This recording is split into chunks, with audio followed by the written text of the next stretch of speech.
My name is Aprajita, and let's get started to our anthropology lecture series. I would like to tell you, अगर किसी ने day 1 का 1.1 का video नहीं देखा है, so please go and watch that video first. I will put the link in the description box. You need to see that video first कि आपको ये वीडियो आज का और आगे के सभी lectures एक लिंक में समझ आए, तो उसके लिए you need to watch the introduction video first. So let's get started with our today's video. This is 1.2 of the lecture, the syllabus of anthropology, which is we study anthropology as a subject in social sciences. What is the place of anthropology in social sciences, and how is anthropology connected to other social sciences like sociology, geography, biology, life sciences and all of that. Now first of all, हम anthropology को एक social science ज़रूर बोल सकते हैं, because anthropology, as we know, is the study of human in totality in terms of time and space, which means हम humans and the related aspects of human life, that is concerning them, family, marriage, kinship, economy, and everything is concerned.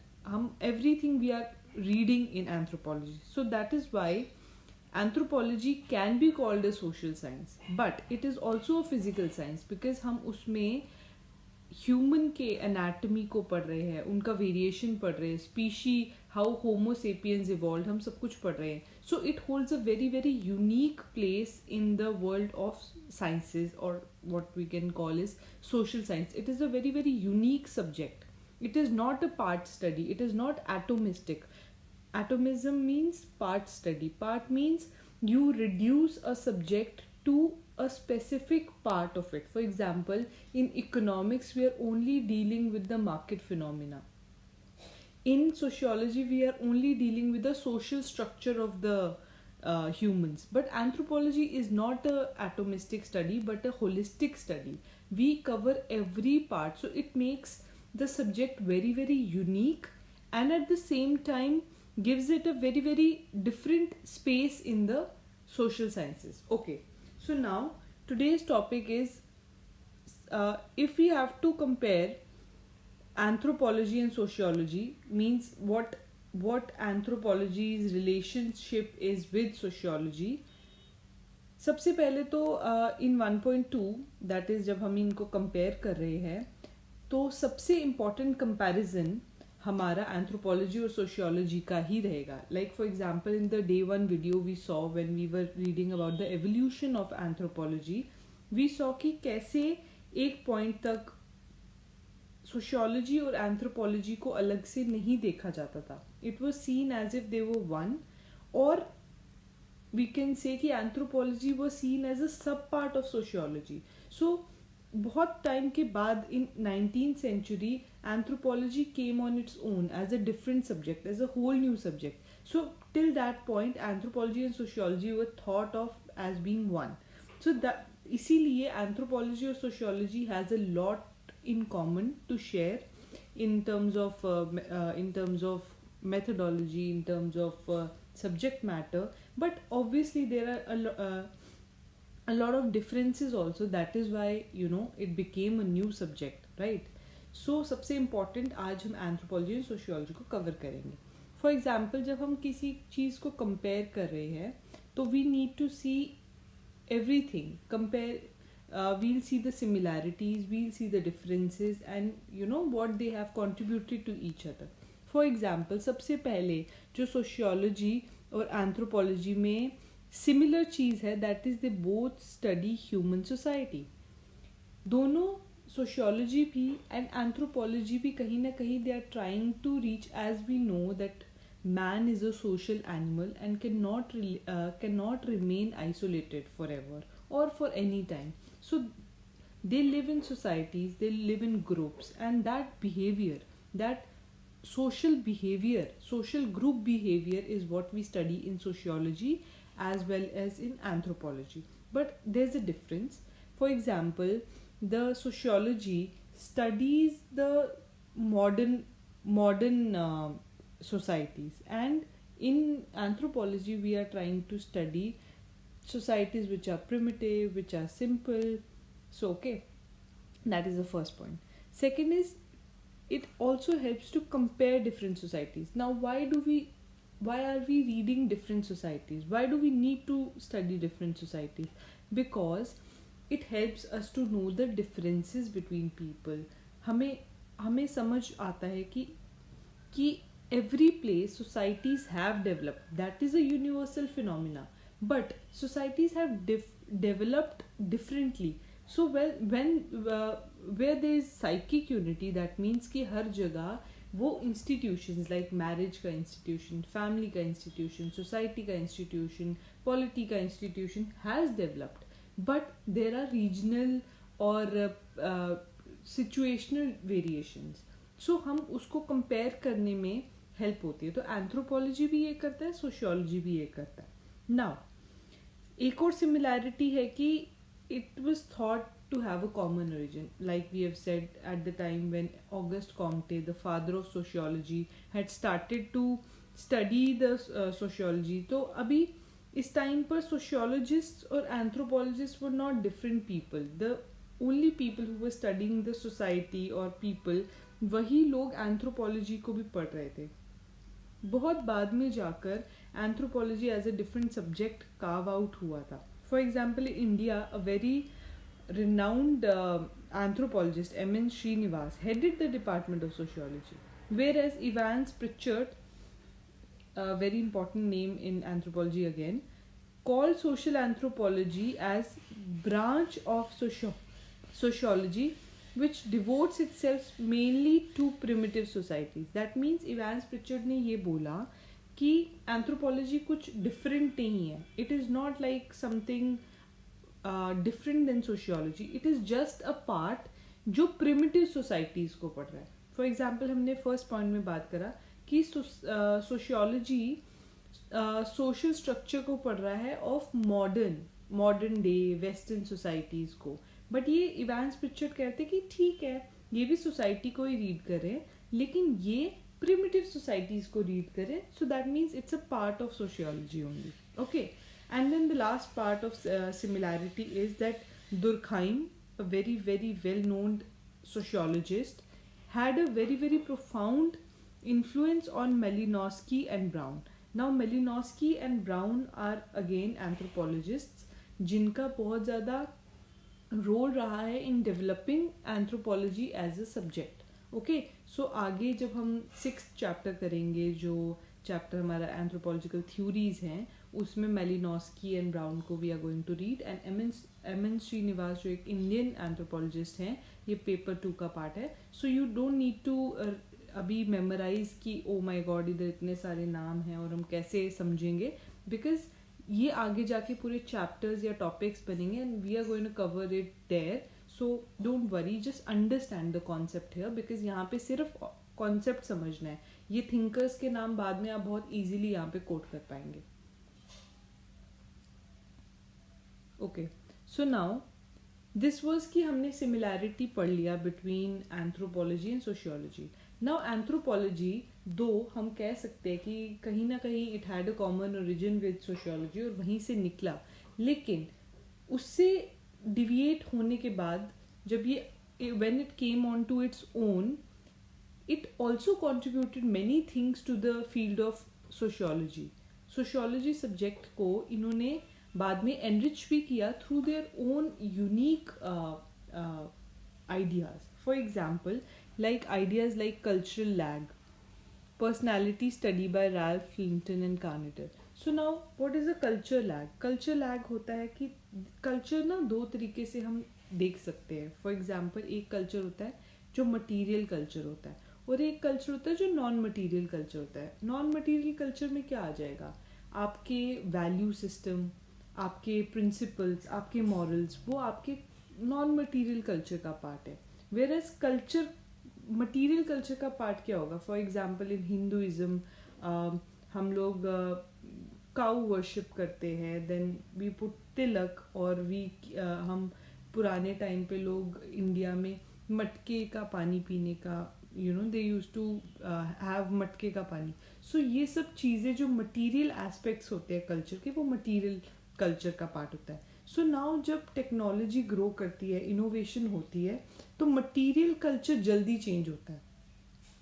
And non material culture, it takes a lag. It takes some time to adjust itself to material culture. So this lag that comes between non-material culture adjusting to material culture is called culture lag. This concept was given by anthropology to sociology. Again, personality study. जब ये sociologist societies को read करते थे ना, so they have always given more emphasis to how societies create different personalities, or what society's role is there to carve out different personalities.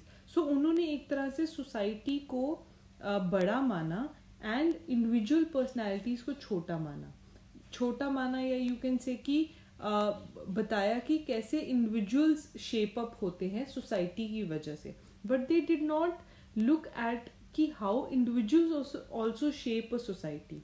सो ये concept, ये दूसरा concept कि एक इंडिविजुअल बहुत सारे इंडिविजुअल्स मिलकर कैसे एक सोसाइटी को शेप कर रहे हैं, ये कॉन्सेप्ट उल्टा कर दिया सोशियोलॉजी का. क्योंकि सोशियोलॉजी बोलता था कि सोसाइटी शेप करती है इंडिविजुअल्स को. सो ये कॉन्सेप्ट उन्होंने, एंथ्रोपोलॉजी ने सोशियोलॉजी को दिया. सिमिलरली एक सेकेंड,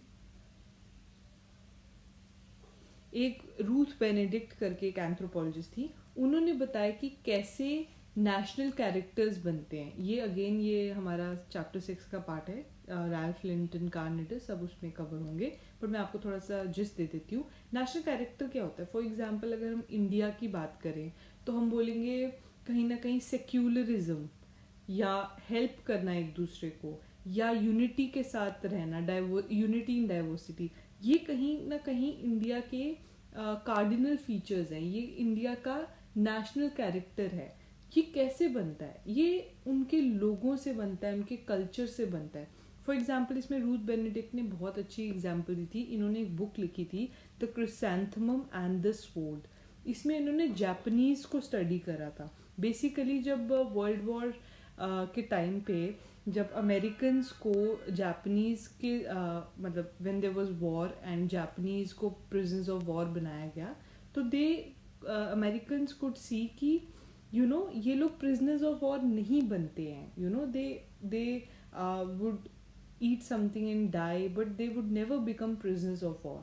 But अगर आप at the time of war हो, अगर आप दूसरे personality का psyche समझ सकते हो, तो it's a great help at the time of war. So इसलिए उन्होंने उस टाइम पे studies करने की कोशिश की on different nations and their personalities. तो समझ में आया कि जापानीज जो होते हैं ना, उनका कैसा कैरेक्टर है. ऑब्वियसली अब वो उन्होंने देखा कि वो बड़ा डुअल कैरेक्टरिस्टिक होता है उनका. फॉर एग्जांपल जब वो छोटे होते हैं, जब वो बच्चे होते हैं, तो उनको बहुत बहुत प्यार उनके पेरेंट्स से मिलता है. बट जब वो टीन एज में आ जाते हैं, लाइक 12 and 13, तो उनके पेरेंट्स उनको बिल्कुल भी मतलब लाइक पॉकेट मनी देना बंद कर देते हैं. And then they go do side jobs also कि वो अपने आप को सस्टेन कर पाए एज टीनेजर्स. सो वहाँ जाके वो बड़े ज़्यादा इमोशनलेस से हो जाते हैं. So general life में Japanese are like very very very very kind-hearted and calm people, but when it comes to war, they become very like ruthless. So ऐसी कुछ studies, national character studies, Ruth Benedict ने की. तो इसने भी sociology को बड़ा हेल्प किया, क्योंकि अभी तक हम देख रहे थे कि सोसाइटी कैसे फॉर्म कर रही है इंडिविजुअल्स को. But now we had started to see कि now how culture is affecting the societies. different cultures, different groups कैसे society को form करते हैं. So this was again a contribution of anthropology. Again, next part is physical anthropology helped physical features having no bearing on mental ability. तो ये क्या कह रहे थे बेसिकली, इससे पहले जब तक हम पढ़ रहे थे, हमने पिछले चैप्टर में भी देखा था कि how there was there were racism, there was ethnocentrism. Ethnocentrism क्या होता है? Basically we look at things from our perspective and we say कि what we do or what our culture is superior and other people's culture is inferior, because हम उनको अपना lens लगा कर देखते हैं. For example, Brahminical cultures would think that non-Brahminical cultures are inferior, or maybe tribal cultures are inferior to them. And like Western culture used to think कि non-Western cultures are inferior to them. तो that is called as ethnocentrism, कि आप एक bias से चीज़ें देख रहे हैं and you are not able to objectively see कि चीज़ें कैसे हो रही हैं. So physical anthropology ने इसको भी help किया, because physical anthropology जब हमने पढ़ी तो we saw जैसे कि there are no pure races, there is no mental ability का difference due to physical stature. For example, अगर हम बोले कोई tall है या कोई white है या कोई different physical variation से mental ability पे कोई difference नहीं आता. So अगर mental ability पे कोई difference नहीं आता तो you cannot demean the other people by saying कि they have less mental ability या वो inferior लोग हैं या वो inferior cultures हैं. So physical anthropology ने ये बहुत help किया, and ethnocentrism I have already told you. So ये कुछ contributions थे anthropology के sociology के लिए. And last part, the difference. What was the difference between two? अभी तक तो हमने देखा क्या similarity है and कैसे anthro ने help किया है sociology को, but now again they got differentiated into two different subjects altogether. तो obviously कुछ differences रहे होंगे. सबसे पहला difference यही है कि sociology जो है वो western and modern societies को पढ़ता है, जबकि anthro primitive and simple. What do you mean by primitive? Primitive हो गया पुरानी, and simple हो गया today tribal societies which are at right now also not mainstream societies, but they have different culture of their own. So ये पहला difference हो गया कि उनका subject matter different है थोड़ा.